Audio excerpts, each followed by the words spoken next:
안녕하세요. 행천 부동산 경매연구소입니다. 꽃샘추위가 기승을 부리고 있는데요. 행복한 주말을 보내고 계십니까? 오늘은 경매 명심보감 365-3 건물의 종류 및 특성에 대하여 알아보겠습니다.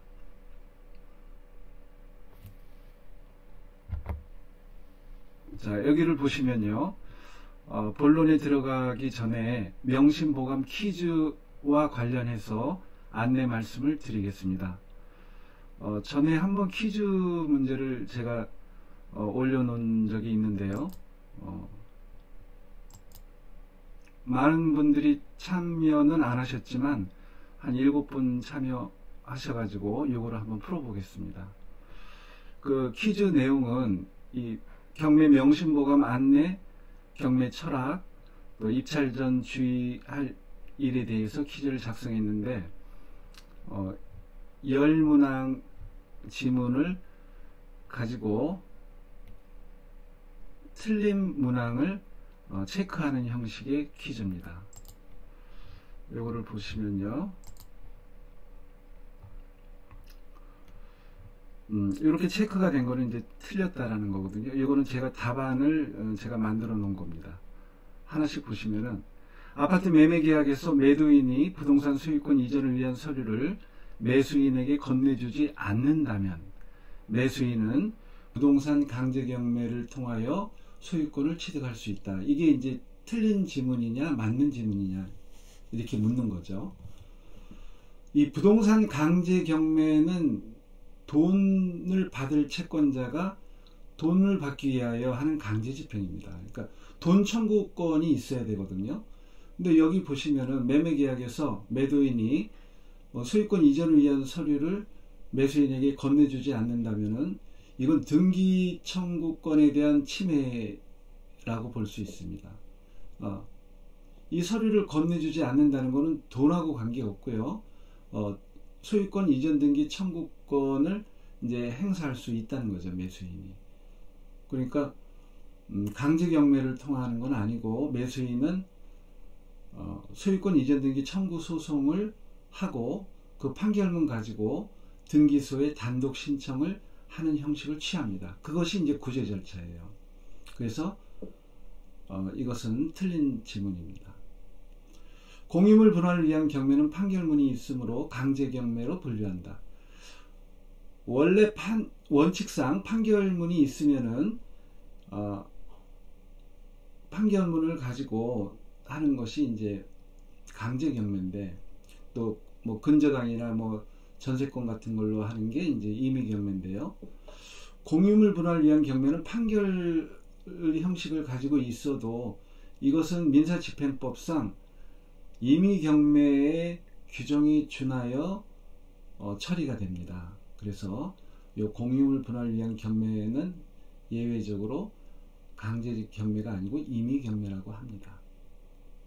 공유물 분할을 위한 경매는 실질적 경매가 아니라 사실은 형식적으로 경매라는 형식을 빌려서 하는 거기 때문에 그렇습니다. 세 번째, 부동산 강제 경매 절차에서 매각 물건을 취득하는 권리는 소유권으로서 법정 물건에 해당한다. 부동산 경매 절차라는 것은 민사집행법이라는 법률 규정에 의해서 행하는 절차입니다. 그래서 또 무엇을 취득을 하냐면은 소유권을 취득하는 거예요. 이 소유권은 물건이라고 하는데 그렇다면은 법정 물건에 해당한다고 할 수 있습니다. 법정 물건하고 서로 대가 되는 게 약정 물건이 있는데요. 그건 법률 규정에서 취득하는 게 아니라 당사자 간의 계약을 통해서 취득하는 소유권, 이것은 약정 소유권이라고 할 수 있습니다. 대표적인 게 매매죠. 이건 맞는 지문입니다. 부동산 경매는 신용사회를 지탱하는 최후의 보루이다. 경매가 없으면은 누구도 돈을 꿔주지 않을 것입니다. 이 신용사회를 유지하는 거라고 볼 수 있죠. 이것도 맞는 지문입니다. 부동산 경매는 개펄과 같은 존재이므로 매각 절차 이후 어떠한 분쟁도 모두 소멸된다. 개펄은 살아 숨쉬는 공간입니다. 그러니까 온갖 분쟁과 추악한 모든 것들이 정화가 되는 곳인데, 그래도 부동산 경매에서 예외적으로 인수되는 권리가 있고, 또 채무자는 채권자가 배당금을 다 받지 못했다면은 채무자의 잔존 채무는 그대로 남아 있습니다. 다만 채무자가 돈이 없다면 어쩔 수 없지만, 채권자는 채무자의 다른 재산을 찾아서 강제 집행을 할 수 있습니다. 그러니까 모두 소멸됐다는 게 틀리죠. 직업으로서의 경매에는 수익 추구 말고는 고려할 사항이 없다. 돈이 제일 중요하긴 한데, 수익 추구 말고도 권리 남용을 한다든지 그런 식으로 할 수는 없는 거죠. 직업으로서의 경매에는요. 고려할 사항이 있다는 겁니다. 소명의식이라고 제가 말씀드렸는데, 권리 남용을 해서도 안 되고, 사회의 순기능적인 역할을 해야 떳떳이 강하게 꾸준히 경매를 할 수가 있는 것입니다. 그래서 이것이 틀렸죠. 인도명령 신청의 대상자는 원칙적으로 직접 점유자이지 점유를 하지 않는 소유자가 아니다. 인도명령 신청의 대상자는 현재 점유하고 있는 직접 점유자가 원칙입니다. 전에 예를 들었는데요. 유치권자, 이거 다 이제 직접 점유 형식으로 이제 있다면 이 사람들을 상대로 인도명령 신청을 해야 되는데, 그렇게 되면 인도명령이 나지 않을 것 같으니까 전혀 관계가 없는 소유자를 상대로 결정을 받아서 집행을 한 사례를 제가 말씀드렸죠. 그거는 편법 내지는 위법을 써서 집행을 한 것이기 때문에 나중에 큰 탈이 난 사례입니다. 이거는 맞는 문장입니다. 인도 집행을 하는 경우 필요하다면 부분 집행도 가능하다. 이거는 제가 실제 경험한 얘기를 말씀을 드렸습니다. 이것도 맞는 거고요. 부동산 경매를 통하여 부동산을 취득하는데 매수인은 억울한 세입자 등을 강제로 임대 집행을 하게 되므로 사회에 대해서 역기능적 효과가 있으므로 문제시된다. 이것은 틀리는 겁니다. 역기능적인 효과가 아니고 이건 순기능적인 겁니다. 법에 어긋나는 것은 부조리한 것입니다. 법대로 하면은 정의롭게 사는 것이거든요. 그래서 이것은 틀리는 문장이 됩니다. 경매 매수인이 비록 불법으로 인도 집행을 하였다 하더라도 집행관을 통하여 하였다면 그 점유는 적법한 것이 된다. 위법한 것입니다. 집행관을 통해서 했다고 모두 다 적법한 것이 된다면 말이 안 되는 거죠. 위법한 것이기 되기 때문에 이 경매 매수인은 나중에 청구를 인도 점유 회수 청구를 당해서 집행을 당하게 됩니다. 위법한 불법 점유라 하더라도 점유권은 있거든요.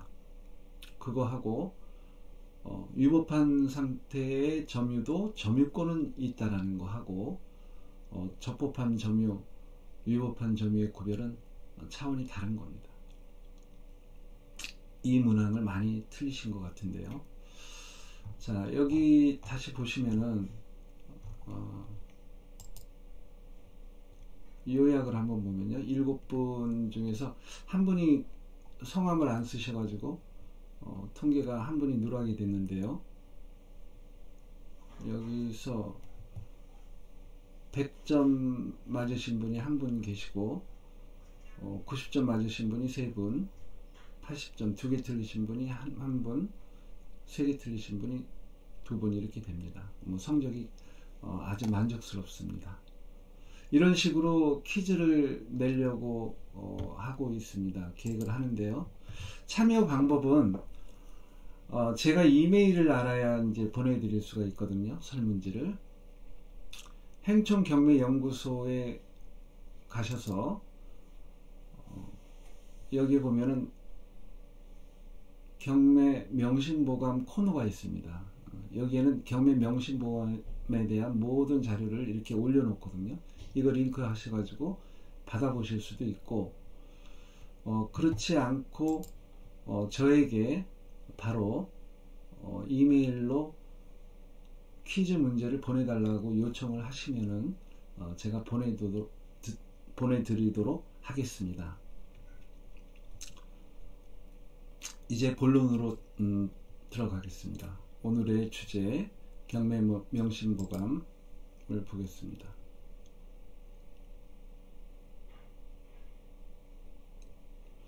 경매 명심보감 365-3. 경매에서 건물이 등장하는 2번, 3번, 4번 물건은 반드시 일반 건물인지, 집합 건물인지, 허가 건물인지, 무허가 건물인지, 사용 승인 건물인지, 미사용 승인 건물인지를 확인하고 그 특징에 따라 분석을 달리하여야 한다. 무슨 말인지 잘 이해가 안 가실 겁니다. 2번, 3번, 4번은 제가 학습을 위해서 이렇게 만들어 놓은 기호입니다. 근데 이것이 매우 유용하거든요. 그래서 이거를 조금 이따가 설명을 드리고, 토지와 건물과의 관계는 어떻게 법률 관계가 형성이 되는지를 살펴봐야 되는데, 건물은 일반 건물과 집합 건물로 분류가 됩니다. 그래서 일반 건물일 때하고 집합 건물일 때하고 분석 방법이 완전히 달라지기 때문에 반드시 건물이 등장하면은 이게 일반 건물인지 집합 건물인지를 확인해야 됩니다. 그리고 또 허가 건물인지, 무허가 건물인지, 사용 승인 건물인지, 미사용 승인 건물인지 이런 것을 확인해야 되는데요. 요거에 대해서는 자세하게 알아보도록 하겠습니다. 일단 지금 건물의 종류 특성을 아는 그 수업 내용은 경매 학습 체계상의 위치에서 어느 위치에 있느냐가 중요합니다. 우리는 이제 경매 학습을 하기 위해서 일단 체계를 세워놓고 세부적인 거는 이제 그때그때 집중적으로 공부하시면서 꿰어 맞추면 되는데, 체계상의 위치를 모르면은 헤매게 됩니다. 그래서 반드시 체계상의 위치를 숙지를 하시고 그런 다음에 이제 세부적인 거 들어가면 좋은데요. 저 나름대로 경매 학습의 체계를 제시를 해드리면은, 먼저 경매 명심보감 안내에서도 체계에 대해서 말씀을 드렸는데, 요거는 다른 측면으로 이제 정리를 한 게 있습니다. 경매 학습의 체계, 이 세 덩어리로 나눌 수 있는데요. 여기서는 먼저 번의 안내, 명심보감에서 그 안내 동영상은 요 부분만 설명을 드렸기 때문에 제가 추가로 요 부분까지 곁들여서 오늘 잠깐 설명을 드리려고 합니다. 일단 물건 분석을 하는 겁니다. 물건 분석의 요령, 내용 이런 거를 탐구하는 거고, 그 다음 권리 분석을 하는 거고요. 또 수익을 목적으로 하기 때문에 수익 분석을 이제 하게 되는데, 물건 분석과 권리 분석을 잘 하면은 자동적으로 수익 분석은 되는 겁니다. 다만 수익 분석은 이제 수치적으로 이제 좀 항목별로 계산을 잘 해가지고 수익이 얼마인가, 예상 수익이 얼마인가를 계산을 해야 되는 것이죠. 오늘의 주제는 건물의 종류와 성질 뭐 이런 거를 탐구하는 것인데요. 물건 분석에서 그 물건 분석 파트라고 볼 수 있습니다. 특히 물건 분석 중에서도 오늘의 주제는 매각 물건의 유형, 아까 뭐 1번, 2번, 3번, 4번 뭐 이런 얘기가 나왔는데, 매각 물건 유형을 얘기합니다. 그건 제가 만든 유형인데 요것대로 하면은 굉장히 편리한 점이 많이 있습니다. 이 매각 물건의 유형을 먼저 정해야 됩니다. 권리 분석하기 전에 매각 물건의 유형을 정하고 그것을 정해 놓고 해야 권리 분석을 제대로 할 수가 있다는 거죠. 매각 물건의 유형을 정하기 위해서는 또 지적 계약도 분석이 필요합니다. 그래서 오늘은 권리 분석 기초가 되는 요 매각 물건의 유형을 정하는 문제, 또 일반 건물이냐 집합 건물이냐를 따지는 문제, 뭐 이런 것을 학습을 하는 것입니다. 그럼 매각 물건의 유형에 대해서 지금 바로 들어가 보겠습니다. 매각 물건의 유형은 제가 네 가지로 분류를 하는데요.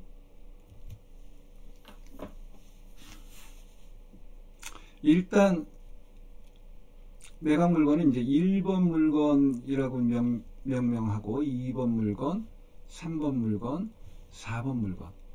그러니까 우리 경매에서 매각 물건의 유형을 분류하자면 네 가지로 분류할 수 있다는 겁니다. 근데 1번 물건이 뭐냐? 1번 물건은 그냥 땅이에요. 땅, 토지. 토지에는 임야, 전답, 과수원 이런 것들이 있겠습니다. 이 지상에 아무것도 없고 땅만 있는 거, 이것을 1번 물건이라고 우리는 명명하겠습니다. 제시의 건물이 없는 그 토지만 매각이 되는 것을 1번 물건이라고 하시면 됩니다. 2번 물건은 제시의 건물이 있는 토지만 매각되는 물건이다. 이 말은 토지에 건물이 있습니다. 건물이 있든지 무덤이 있든지 이런 지작물이 있는 것을 얘기하는데요. 이렇게 돼 있는데 요거는 경매 매각 물건이 아니고 요 토지만 매각 물건이 된다는 겁니다. 이런 형태의 물건도 경매에서 많이 나옵니다. 그리고 수익 모델로서도 이런 형태의 물건들을 많이 찾고 있습니다. 그러니까 경매에서 예를 들어서 A 소유 이렇게 돼 있는데 요거만 매각돼 가지고 매수인을 P라고 명명을 하자고요. 앞으로는 매수인을 저는 P라고 하겠습니다. P가 경매를 받아갖고 이렇게 매수해갖고 수익권을 취득했는데 그러면 이 A하고 P하고의 어떤 법률 관계가 이렇게 생기죠. 이거는 법률 관계가 생길 여지가 거의 없고 이거는 법률 관계가 생깁니다. 그랬을 때 이 건물은 반드시 우리는 일반 건물이냐 집합 건물이냐 이것을 잘 따져봐야 됩니다. 일반 건물일 경우 집합 건물일 경우에 따라서 분석 방법이 달라지게 됩니다. 그 다음 세 번째 3번 물건은 이거는 거꾸로입니다. 거꾸로 이렇게 토지 건물이 이렇게 있는데 이 건물이 매각이 되는 거고 토지는 매각이 안 되는 거, 이런 경우가 있습니다. 건물만 매각이라고 하는데 이것도 마찬가지 일반 건물인 경우와 집합 건물인 경우가 분석 방법이 달라지기 때문에 그러니까 건물이라고 얘기하면은 항상 일반이냐 집합이냐를 항상 먼저 구별을 할 줄 알아야 됩니다. 이런 3번 물건이고요. 4번 물건은 토지 건물이 모두 매각되는 것을 얘기합니다. 4번 물건은 이렇게 된 것을 얘기하죠. 건물도 매각되고 토지도 매각되고. 그러니까 2번 물건하고 3번 물건은 좀 이 토지주하고 건물주가 달라지기 때문에 이렇게 분쟁이 운명적으로 바로 분쟁의 발생 소지가 있습니다. 근데 1번 물건하고 4번 물건은 좀 안정적이죠. 이렇게. 분쟁의 여지는 크게 없죠. 아주 특별한 경우 말고. 근데 이제 4번은 하나는 있습니다. 뭐냐면 건물에 보통 임차인들이 살기 때문에 임차인을 내보내는 그런 문제가 생기기는 합니다. 요 4번은 요 부분에 대해서 건물 점유 부분에 대해서는 분쟁의 소지가 있죠. 이렇게 1번, 2번, 3번, 4번으로 분류할 수가 있습니다. 자, 요 4번 물건을 한번 우리가 경매지를 통해서 한번 보겠습니다. 이 4번 물건. 일반 물건인 경우하고 집합 물건인 경우의 형태를 한번 볼 건데요. 여기 한번 들어가서 보겠습니다. 일단 경매지를 보는 순서는 저는 매각물건 명세서 별지로 첨부된 부동산 표시 목록을 제일 먼저 봅니다. 왜냐하면 물건 유형을 분류를 해봐야 되니까요. 그럼 여기서 부동산 표시 목록 해갖고 번호 1번, 2번 이렇게 나와 있는데요. 이거 좀 키울까요? 이걸 키우고 판서를 한번 해보겠습니다. 이것도 보는 방법이 몇 가지 체크할 점이 있습니다.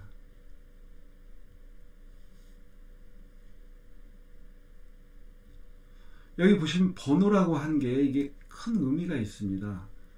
1번, 2번은 물건 한 개, 두 개란 뜻입니다. 그러니까 물건 두 개를 판다라는 뜻이에요.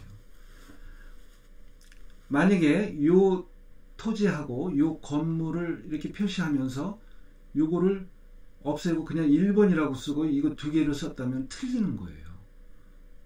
1번이라는 건 한 개의 물건을 얘기하는 겁니다.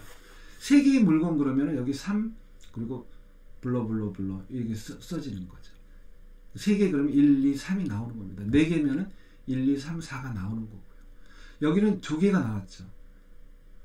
원래 경매는 개별 매각이 원칙입니다. 개별 매각. 한 개의 물건을 파는 게 원칙입니다. 근데 만약에 두 개 이상의 물건을 동일 사건에서 동시에 팔게 된다면은 이것은 개별 매각 원칙이 저촉이 되는 거죠. 두 개 이상 파는 경우도 있습니다. 이런 경우에는 같이 팔아야지 효용 가치가 있는 거죠. 따로따로 팔면은 문제가 생기겠죠. 두 개 이상 파는 경우에는 그냥 이렇게 기재해 갖고 파는 게 아니라 일괄 매각 결정을 내립니다. 사법보좌관이 일괄 매각 결정을 내려서 그 결정에 의해서 이제 이게 두 개로 판다는 겁니다. 반드시 이런 결정 절차가 거쳐지는 거죠. 그래서 이것은 일괄 매각이라고 얘기할 수 있는 겁니다. 자, 그리고 또 한 가지, 여기 보시면은 여기 토지가 있고 여기 건물이 있습니다. 이 건물은 요 지금 표시된 거, 요 소재지, 용도, 구조, 면적, 이 표시된 거는 등기부에서 보면은 표제부에 해당이 됩니다. 표제부.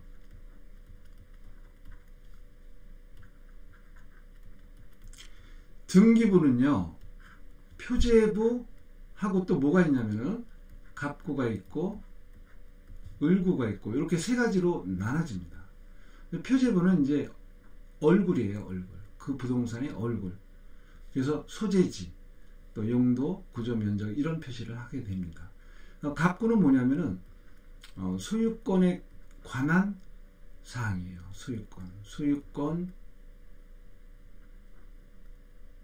소유권과 소유권에 관한 거.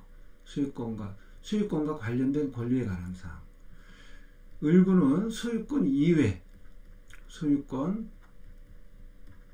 이외의 권리에 관한 사항을 얘기합니다. 근저당권 같은 거 표시할 때는 이쪽이 되겠고요. 그리고 소유권 이전 등기는 여기가 표시가 되겠고요.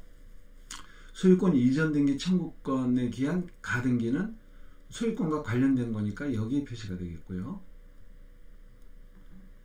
지상권 뭐 이런 거는 이쪽에 표시가 되겠고, 소유권을 가압류할 때는 이쪽에 표시하겠고요.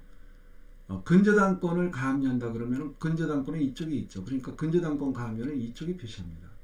그러니까 이거는 소유권과 소유권에 관련된 사항, 이거는 소유권 이외의 권리와 그와 관련된 사항을 표시하는 겁니다. 가압류는 여기도 표시되고 여기도 표시될 수 있는데 이거는 소유권에 대한 가압류고요. 이거는 근저당권에 대한 가압류라고 볼 수 있습니다. 자, 그리고 또 한 가지, 이렇게 표시가 됐는데 이것은 한번 읽어보겠습니다. 경기도 광주시 곤지암읍 연곡리 95 도로명 주소 위 지상이랬어요. 그러면은 이것은 요 토지 위에 있는 지상에 요 건물을 표시하는 겁니다. 그러니까 이거는 건물 표시죠. 토지 표시는 아니에요. 토지 표시는 이게 토지 표시입니다.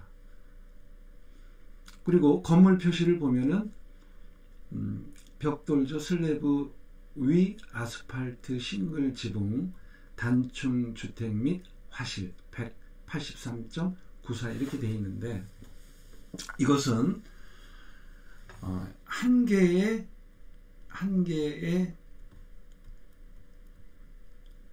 건물이죠. 한 개의 건물. 뭐 일동의 건물이라고도 하고요. 일동의 건물. 일동의 건물. 그러니까 부분 건물은 표시가 안 돼 있죠. 여기에 부분 건물 표시가 안 돼 있고 그냥 한 큰 덩어리 한 개의 건물을 전체를 표시했다면은 이거는 일반 건물입니다. 일반 건물. 일반 건물. 그리고 등기부 등본을 보면은 표지부에 일동의 건물만 이렇게 표시가 되어 있어요. 이것을 일반 건물이라고 합니다. 그리고 다시 한번 원위치로 들어가서 보겠습니다.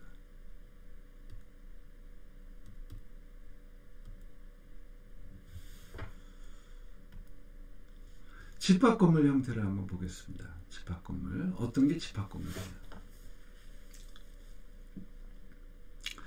여기도 마찬가지 이제 부동산 표시 목록을 이제 보게 되는데요. 집합건물은 꽤 많이 뭐가 쓰여져 있죠.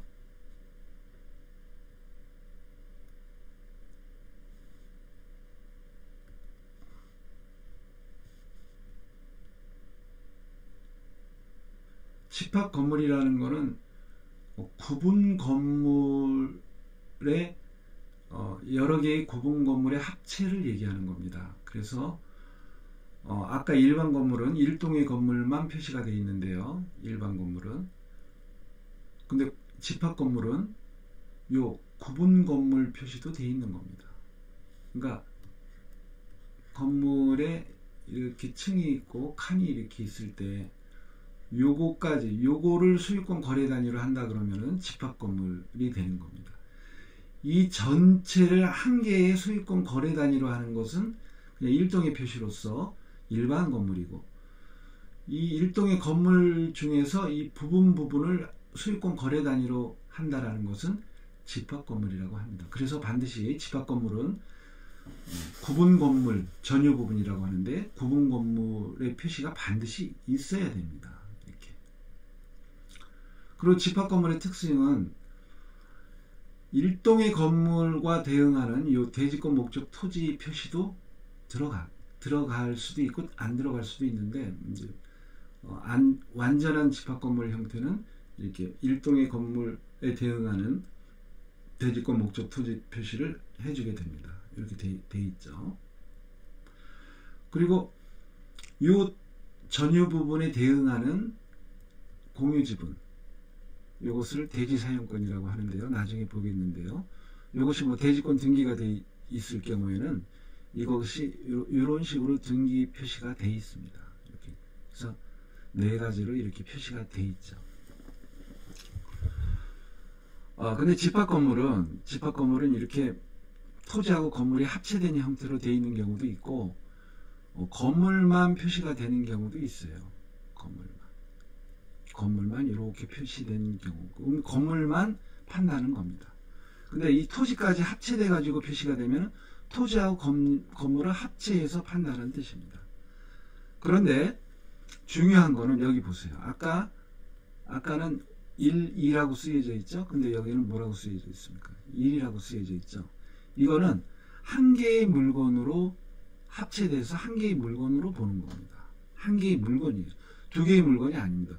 건물하고 토지하고 분리돼 갖고 두 개의 물건이라고 되는 게 아니고 한 개의 물건입니다. 그러니까 이것은 일괄 매각이 아니고 그냥 개별 매각이라고 할 수 있습니다. 일괄 매각 결정을 안 하고 그냥 개별 매각 상태에서 그냥 경매에 진행을 하게 되는 겁니다. 집합 건물의 그 대략적인 형태를 살펴봤습니다. 이거는 그리 어렵지는 않고요. 이제 중요한 게 이제 남았습니다. 이 건물의 특성 중에서 가장 중요한 거는 이 건축 중인 건물입니다. 4단계, 시공 5단계를 거쳐서 건물이 완성이 되면은 그 다음에 이제 이 건물을 사용하기 위해서 소관청에 사용 승인 신청을 하게 됩니다. 행정상에 이거는 3단계가 되겠죠. 1단계, 2단계, 3단계. 그 다음에 건물을 이제 환가하기 위해서 소유권 보존 등기를 하고 뭐 근저당 설정을 하기 위해서 소유권 보존 등기를 하고 이런 소유권 보존 등기를 거치게 됩니다. 이런 순서대로 거치는데 이것은 우리가 머릿속에 다 넣어둬야 됩니다. 권리 분석을 제대로 잘 하기 위해서는. 하나씩 보겠습니다. 건축 허가 신고. 제일 처음에 건축 허가 신고를 하려면은 이제 소관청에 일정한 양식으로 허가서를 제출을 해야 되겠죠. 신고서를 제출하고. 허가나 신고의 차이는 소규모는 신고를 하고 그 이상은 허가를 받아야 된다는 겁니다. 여기 판서를 한번 해보겠습니다. 허가 신고가 떨어지면은 그 다음에는 이제 착공계를 제출하게 되는데 이런 허가 일자, 또 건축주, 또 요 착공계 일자 이런 것은 공부상에 표시가 되도록 되어 있습니다. 어디냐면은 나중에 건축물 대장에 보면은 맨 뒷부분에 이런 날짜들이 특정되어 있어요. 착공계가 제출되고 나서 그 다음에 시공 1단계로 제일 처음에 토지를 고르고 그리고 터파기를 해서 안에 이제 기반 공사라고 해서 콘크리트를 타설하게 됩니다. 그 다음에 이제 층을 만들어야 되는데 시공 2단계는 한 층도 만들지 못하는 상태를 얘기합니다. 한 개 층도 만들지 못하는 상태. 그러니까 건물의 요건을 갖추지 못합니다. 건물의 요건이라는 거는 지붕이 있어야 되고요. 그리고 주벽, 그리고 기둥. 이렇게 세 가지 형태, 이렇게 사각형이 되겠죠. 그래서 비를 피할 수 있고 바람을 피할 수 있는 정도가 되면은 이것은 건물이라고 볼 수 있는데요. 한 개 층도 이제 건물이라고 볼 수는 있습니다. 그런데 건축 허가할 때 4개 층을 만드는 걸로 신고를 했다면은 한번 보세요. 시공 3단계는 이제 일부 층이 건물 요건을 갖춘 단계인데 1층부터 뭐 3층 뭐 이런 게 이제 시공 3단계에 해당이 됩니다. 4단계는 전체층이에요. 전체층. 그래서 원칙적으로 요 4층 신고를 했기 때문에 이 전체층이 맞춰진 단계는 이제 전체층에 대한 소유권 원시 취득을 한다라고 합니다. 근데 아까 층도 하나의 건물이라고 볼 수 있으니까 요 2단계는 아직 한 개의 층도 없죠.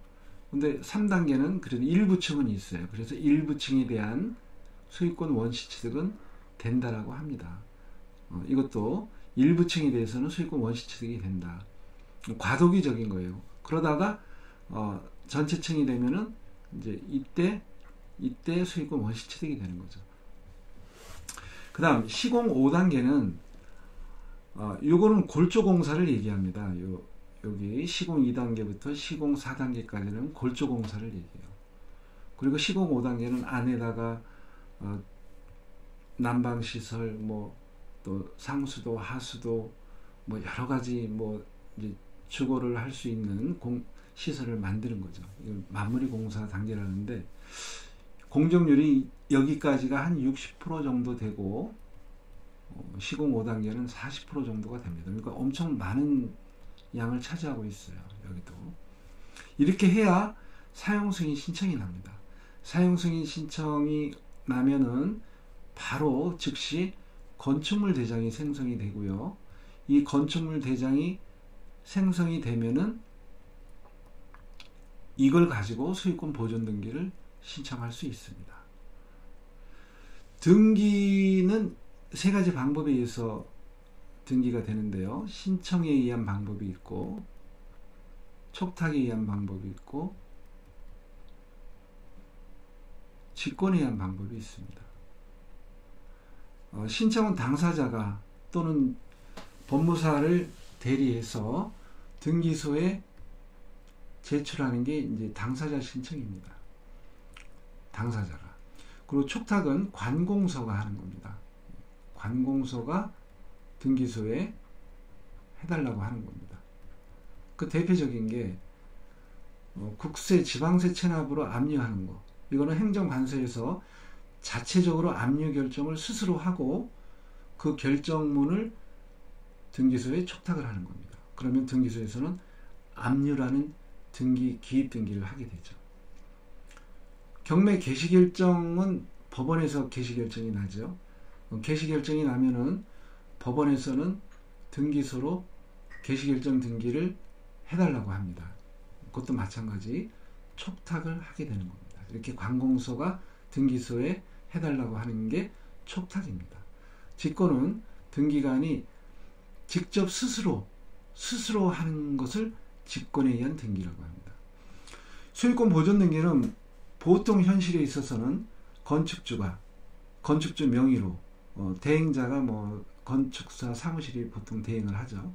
건축주 명의로 건축물 대장을 첨부해서 소유권 보존 등기를 신청하게 됩니다. 그래서 신청에 의해서 보존 등기를 이제 많이 하게 되죠. 근데 직권에 의한 보존 등기도 할 수 있습니다. 이것이 우리 경매 물건에 이런 형태가 많이 나오기 때문에 제가 이 자리에서 요것만 설명을 하고 오늘 내용은 끝마치려고 하는데요. 직권에 의한 보존 등기는 뭐냐면은, 자, 판서를 한번 해보겠습니다.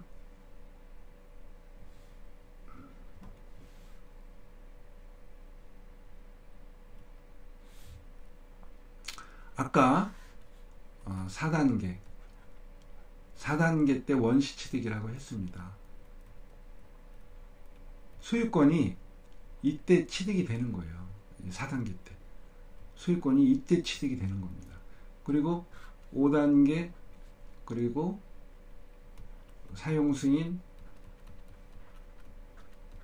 그리고 그 다음에 보존등기로 나간다 그랬죠. 글씨가 잘 안 써지네요.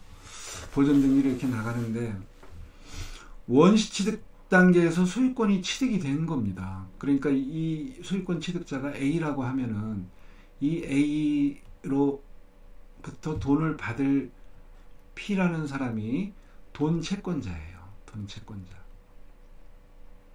근데 이 사람은 재산이 이것밖에 없습니다. 근데 이 사람이 보존등기를 내고, 자기가 신청에 의한 보존등기 내고 발빠르게 바로 그날 또 B라는 사람한테 소유권을 이전해 버리면은 이 P는 돈 받을 길이 없습니다. 그러니까 이런 것을 미연에 방지하고자 이 P는 어떻게 하냐면은, 등기도 아직 안 된 이 4단계 상태의 원시취득 건물에 대해서 가압류를 하든지, 가처분을 하든지, 무슨 사유가 있어야 되겠죠. 그 다음 강제경매 개시결정을 받든지, 강제경매 이런 거를 법원에다가 신청을 합니다. 법원에다가.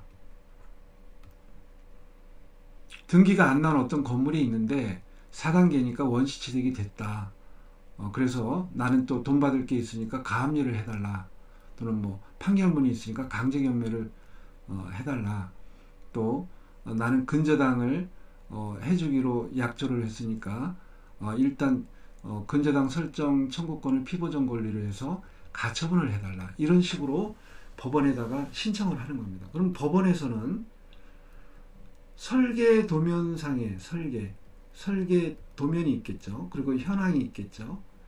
현황을 비교해서 동일성이 있다면은 이렇게 결정을 해줍니다. 근데 동일성은 보통 이제 집행관이 조사해서 동일성이 있다 없다 보고서를 법원에다가 이제 제출을 하거든요. 그래서 만약 동일성이 있다면 법원은 이런 가압류, 가처분, 강제경매 결정을 해줍니다.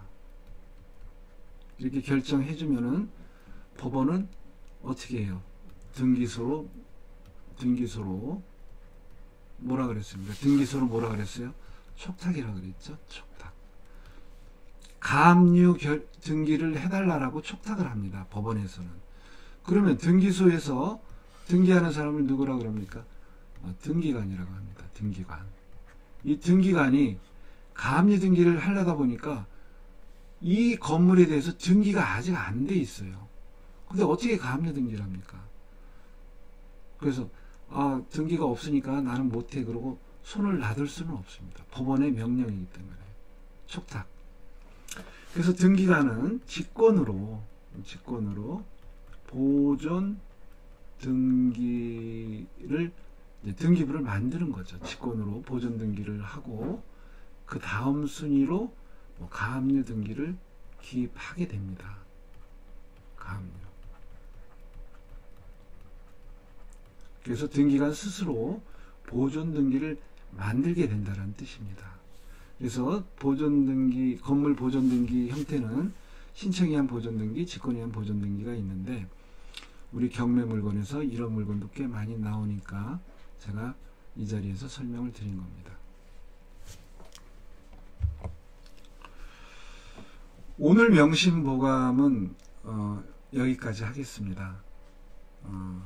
경매 명심보감은 여러분의 성원에 힘입어서 매주 일요일 저녁 8시에도 추가로 강의를 할 예정입니다. 그러니까 일주일에 토요일 8시, 일요일 8시 이렇게 됩니다. 많은 구독을 바랍니다. 감사합니다.